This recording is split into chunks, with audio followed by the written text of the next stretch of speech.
जय श्री कृष्ण। श्रीमद् भागवत दशम स्कंद के सत्संग में पहला प्रकरण दशम स्कंद की महिमा के बाद आज हम दूसरे प्रकरण की शुरुआत करते हैं। राजा परीक्षित के प्रश्न। गंगा किनारे मुक्त ऐसे सुखदेव जी विराज रहे हैं।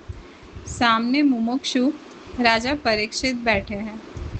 मुक्त और मुमुक्षु की चर्चा साधारण लोगों जैसी नहीं होती, ये असाधारण होती है। मुमुक्षु परीक्षित श्री भागवत की कथा नवम स्कंद तक सुनते सुनते सुनने के अधिकारी हो चुके हैं। नवम स्कंद की कथा सुनकर परीक्षित जी के अंतःकरण में नवदा भक्ति की सिद्धि हो गई है।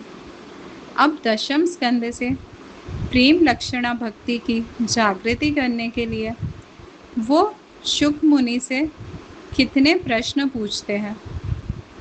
इसीलिए नवम के बाद दशम स्कंद है, जिसमें कृष्ण कथा का निरूपण है।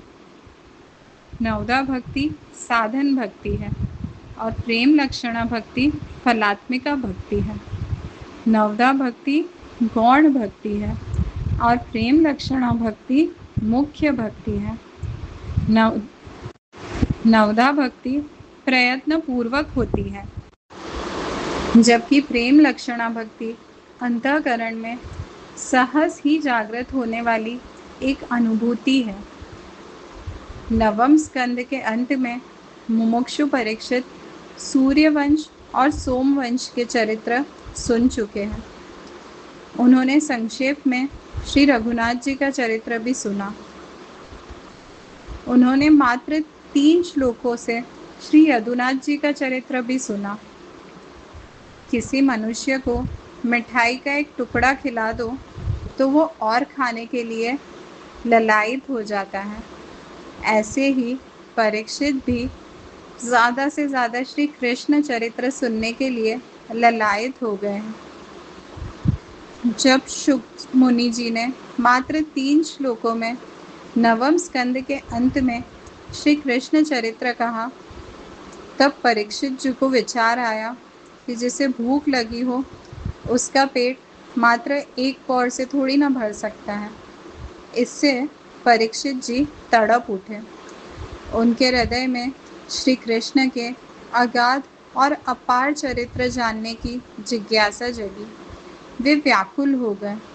उनका मन अंदर ही अंदर रोमांचित हो गया। वो जैसे कह रहे हो, महाराज इतने से ही कृष्ण चरित्र पूरा कर दोगे क्या? इस चरित्र को सुनने के लिए तो मैं 4 दिनों से भूखा तरसा बैठा हूँ। 7 दिन की भागवत कथा में दशम स्कंद की कथा चौथे दिन से शुरू होती है। परीक्षित विचार करते हैं, अगर मैं बोलूँगा नहीं तो गुरुजी आगे नहीं बढ़ेंगे। अब कल देखते हैं परीक्षित जी ने क्या प्रश्न किया। जय श्री कृष्ण।